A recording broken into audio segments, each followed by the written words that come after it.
Hi, and welcome to this episode of In Search for Courage and Meaning.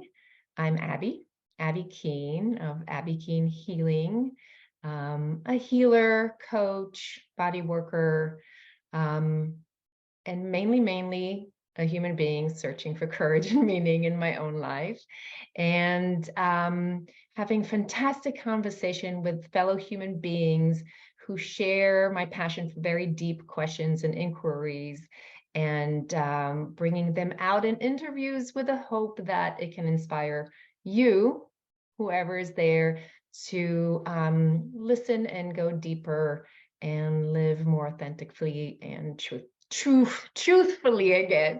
And so today I have with me Judith Rose, which I'm so excited to have you here, and thank you so much for being willing. And as I usually start, I would like you to share, what would you like us to know about you? I think I'm taking off from what you said about questions, because I think I've been asking questions even when they weren't verbal from the time I was very little. And I understood from early on that every question is a little quest. So I am very interested in questions more than answers. I've always been that way. And when I work with people, I encourage them not to be afraid of living the questions. Ugh. I would say I'm in love with questions. I was born somehow with deep curiosity, and that I taste life very deeply. Yes. And with all the flavors, the bitter and the sweet. Yes. And that I'm passionate about the ramifications of beauty and of movement. Mm-hmm. And words. I think the poetry movement and the richness of what beauty could offer us.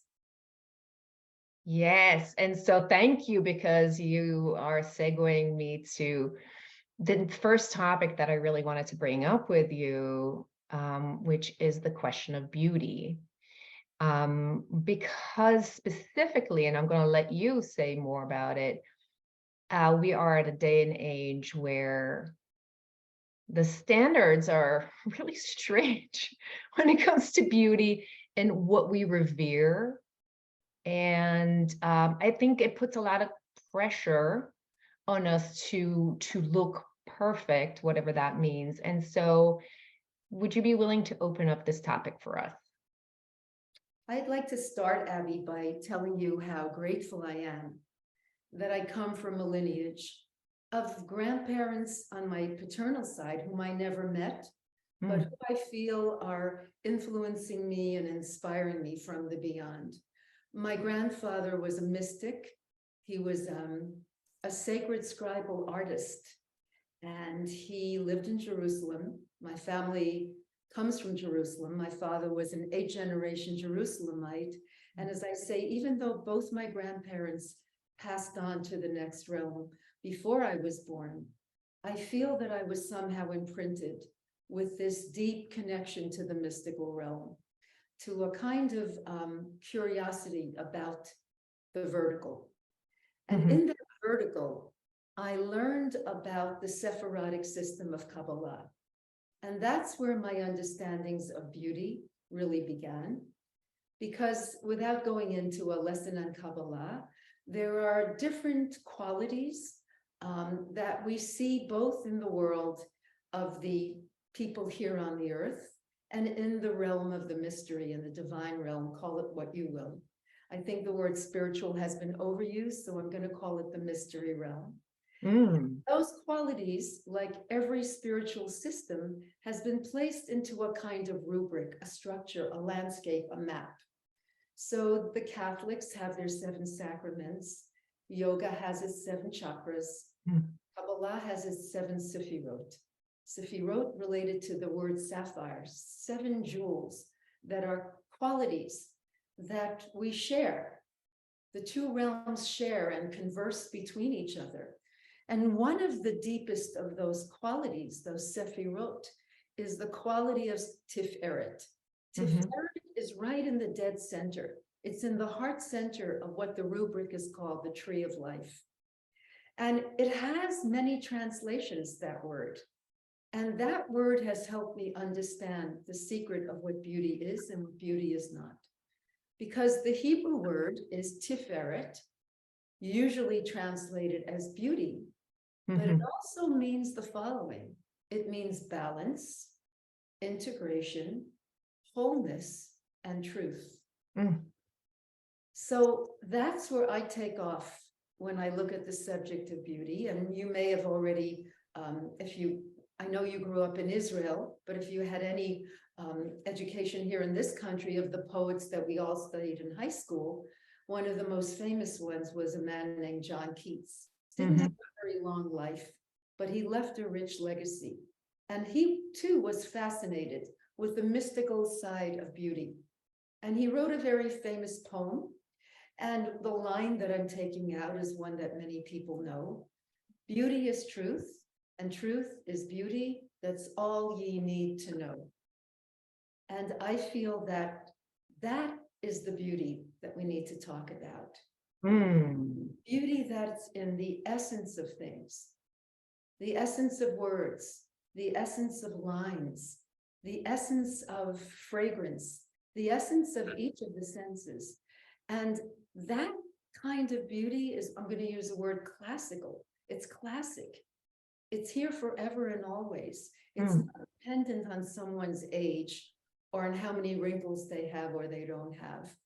It's something that has to do with a kind of holism, a wholesomeness, a joy in living.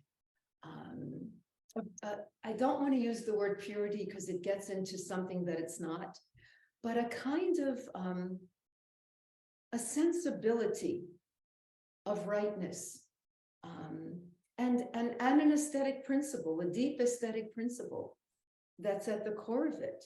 But is that aesthetic principle based on the mind of the culture of the moment? Or is this based on something that's lasting and everlasting? Yeah. That's where I go, because when you look at the word tiferet, it has something to do with something eternal. Yeah. Not just in the moment. In the moment right now, beauty is based on lip fillers and Botox and all kinds of other things. And I don't want to judge that, because if it helps somebody feel beautiful, I think it's important that they know themselves enough and they immerse themselves in that thing which makes them feel beautiful. But that's not the only beauty. And that's something that's very important to me. Yeah.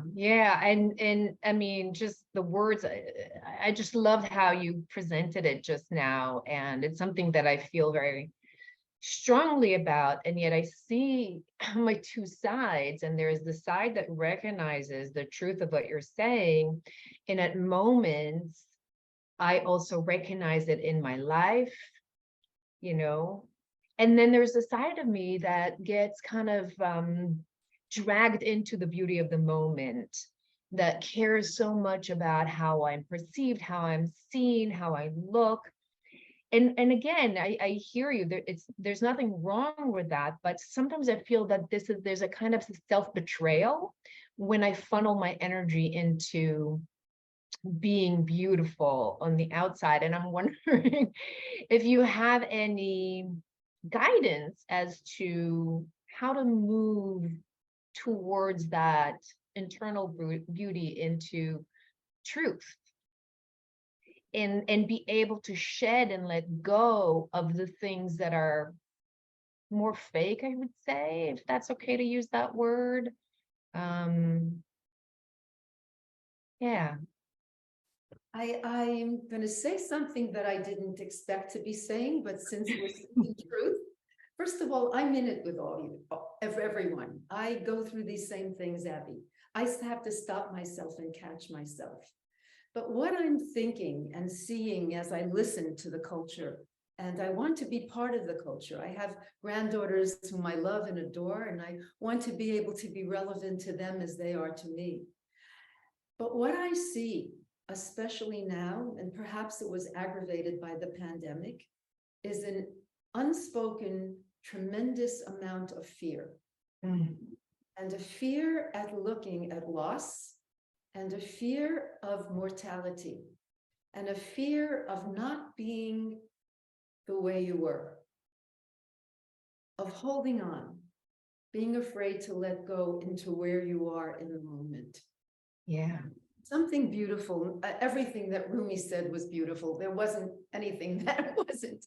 But one of the lines that has been guiding me in the last number of years through this time, now is the place where love breathes. Now is the place where love breathes.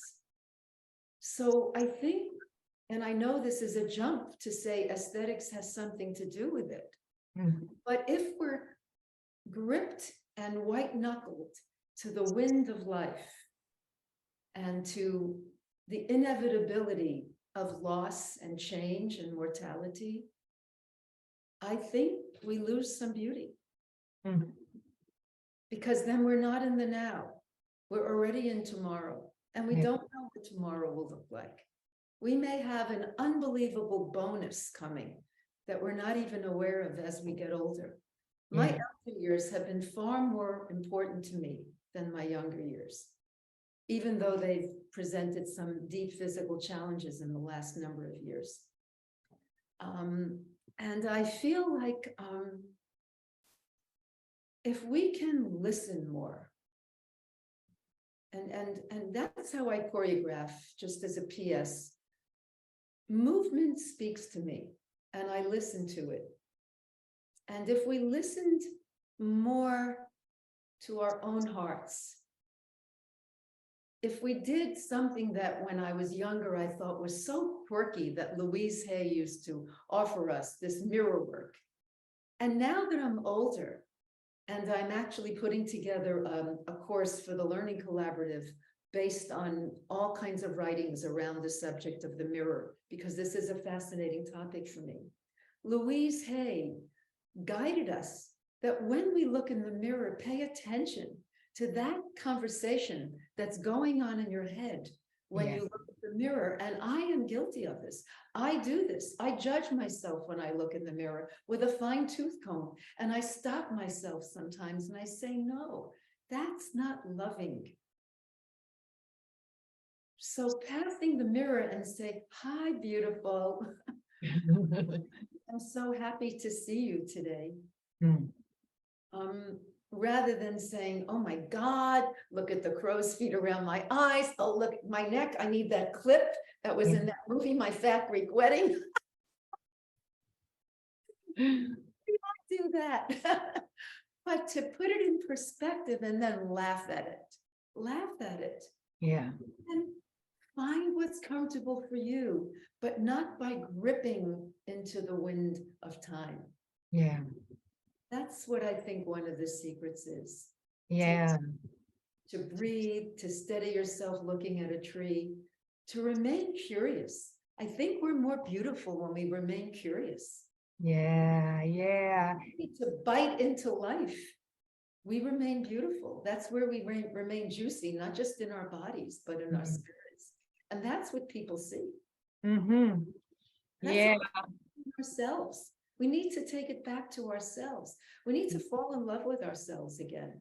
Yeah. Yeah. And I feel for me, being at the age, like you said, your later years have been, I don't want to paraphrase you, but I definitely feel it in my life right now, this shedding a lot of things that I've come to understand are no longer me.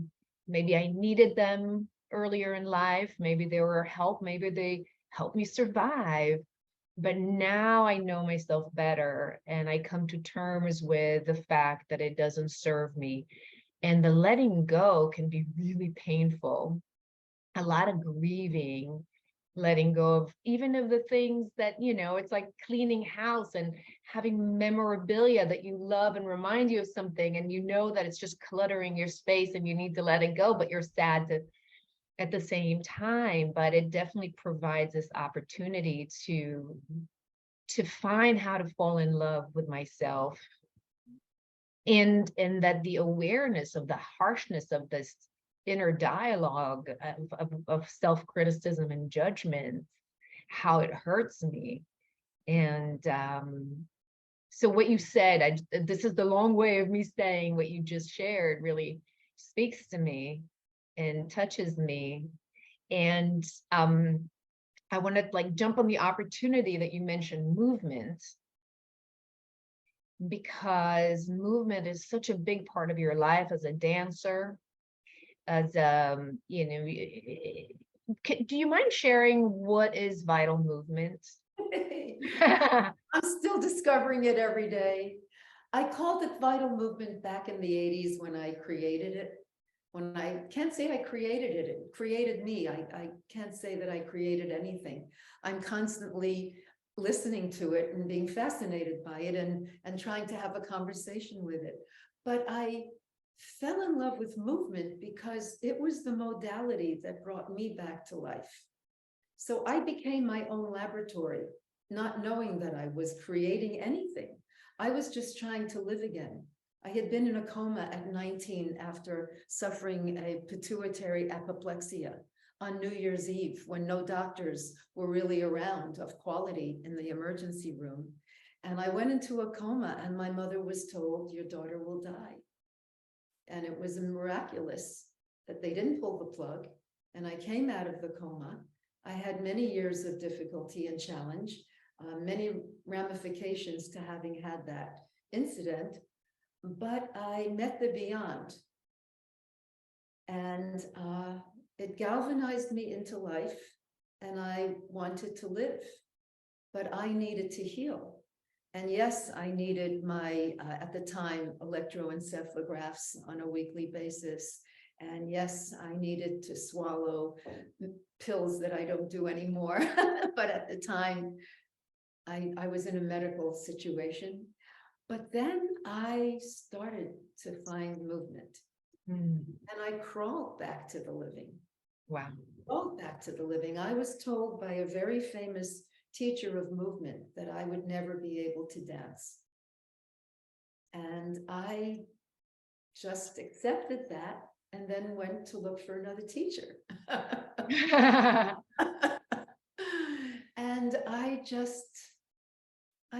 I don't sort of plan my life. I sort of watch it and look and see what's winking at me. And sometimes I go around a path that's not really where I'm supposed to be. I come out and then there's something else. There are, you know, one rabbi, teacher of mine called the great vicissitudes, right? This meandering, the long and winding road, as the beautiful Beatles had said. It's a long and winding road, and through non-movement, I found movement. Yeah. Oh, isn't that the case? Through knots, you find the. From the not, I found the yes. Yes. Then I became passionate about it because I became far more passionate about what it offered therapeutically than I ever was about performance. Performance actually started in my elder years.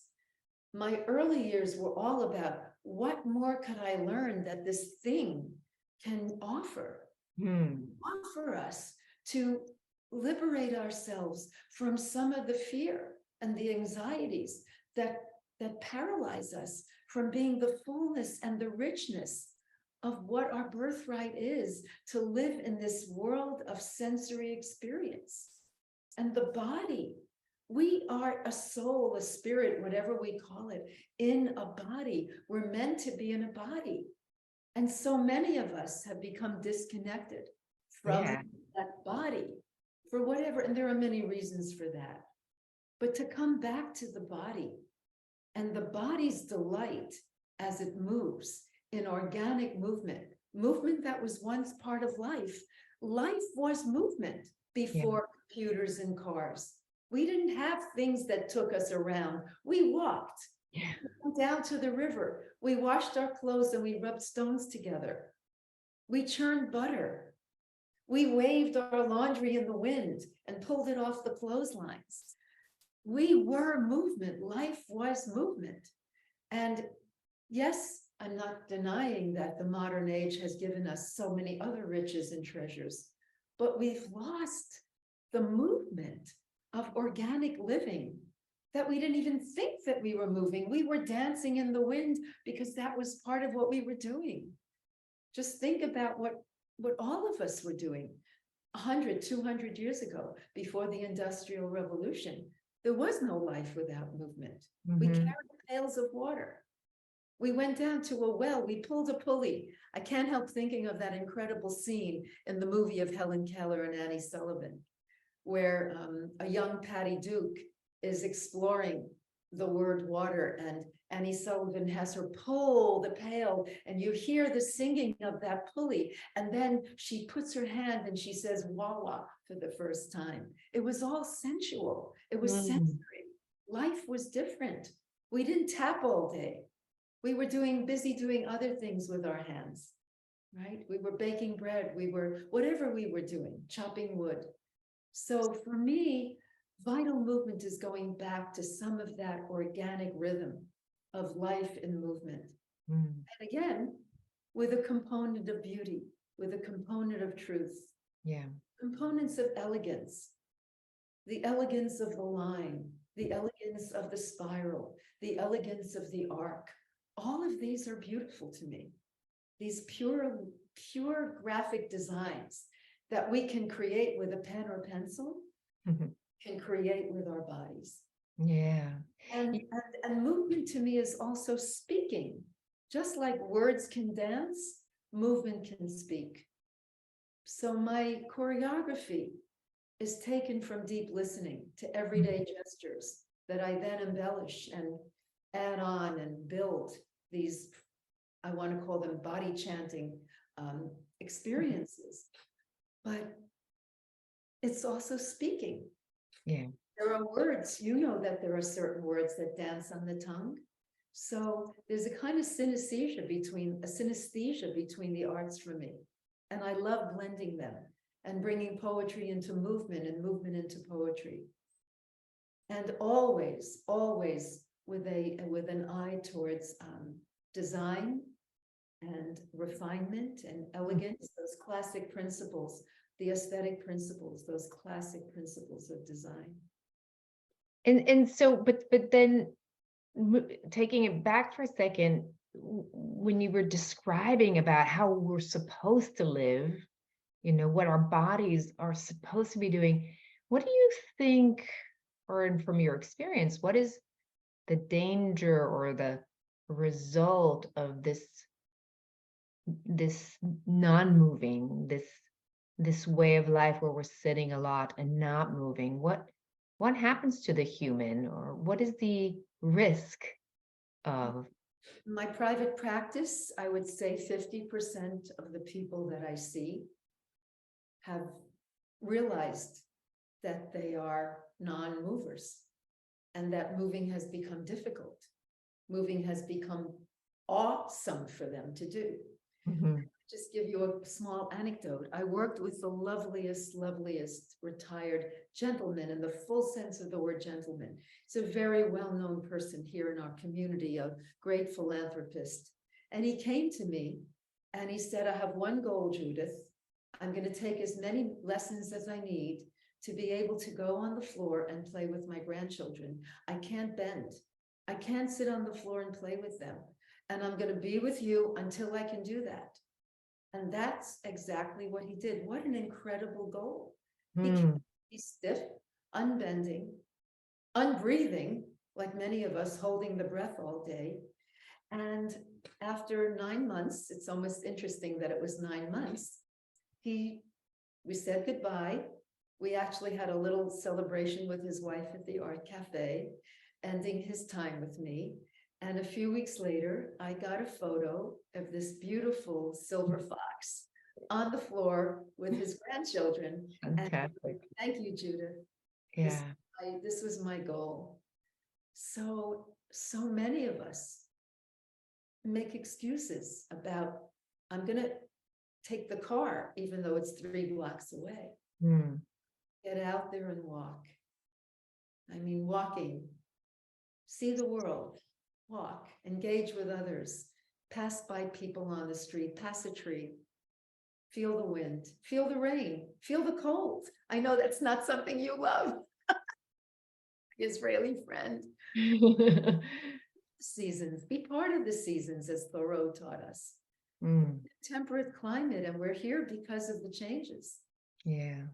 So people become kind of stultified. And what I found is a kind of trauma response set in the last 2-3 years. Mm, One of the ways out of it, to really begin to massage our nervous systems, yeah. to begin to not be afraid of living, is through conscious, awake, aware movement. Yeah. Yeah. Yeah. And I'm here. Go ahead, finish your sentence. My daily work. I see this in my Monday night class. I Mm, see this in my elder class. I yeah. see people coming in all contracted. They're walking in with such deep contraction, furrows on the brow, talk about beauty, furrows on the brow, contracted inward. And after working and breathing, especially with others, and with beautiful music or words to align with their movement, the furrows release, Yeah. hands unclench, but more important, the nervous system breathes. There's space between the nerves. The brain starts finding its alignment again to settle. The endorphins are released. So it's my lab that teaches me. I'm learning every day. Yeah. Yeah. And I feel I hear your invitation in a way, calling back something that is our birthright as human beings, and tying back the question of beauty into, into movement in a world that regards external beauty, that forgets to look on the inside and look deeply, look at the truth, in a world that, I wouldn't say stop moving, but in a world that is much more stagnant and less fluid, you know, um, the invitation to come back to something that is very joyful, um, that we can really each access, given a chance and given the tools. Because the way you were describing that contraction, I see that everywhere, not just with older people. There's a lot of fear, there's a lot of holding on, there's a lot of fear to self-express, to try new things, to flow, to move with the flow. And in your words, I hear this invitation to find that. And I'm wondering, as we're wrapping up, two huge subjects of beauty and movement in the body, do you have any last words, or any anything that you want people out there to know? Mm, the body is miraculous. And take time to sit in it, to be in it, and to be part of the miracle, aligning with your body. We're getting back to beauty being wholeness, integration, equilibrium, equanimity, truth. Coming back to this idea of alignment. And I want to say one last thing, Abby, because not every movement art is right for every body. Right. And every body has to find the movement art that's right for them. And it could be at that moment in time. And maybe a year later, they'll be wanting a different kind of movement art to be their support. That's really important to know what movement art is right. Is it yoga now? Is it Tai Chi? Is it vital movement? Is it ballroom dancing? What is my heart wishing to do in movement? But just move, find it and move. But move with consciousness. Don't forget about the whole thing. Move with your spirit, move with your mind, and move with and in that body. Don't disappear. You know, especially I see people in a gym, they're reading, they're chewing gum, they're on their bike, they're not in their bodies. They're on their bikes, but they're not in their bodies. So whatever movement art you choose to place yourself in, be fully immersed, be embodied in that practice. And be open to exploring different movement arts. Could you be surprised? You might find something in another form that you never thought would be right for you. So Right. And it might end up being a beautiful doorway into yourself. Right. Yeah. Thank you so much for sharing your own beauty. Looking in the mirror at Abby. Beautiful Abby. Really. And for anybody out there, I will put your website under so that if you want to learn more about Judith's work, you know where to find her. And thank you so much for being so inspiring. Thank you, Abby. Thank you for inviting me. It was such a gift to be with you today. Same here.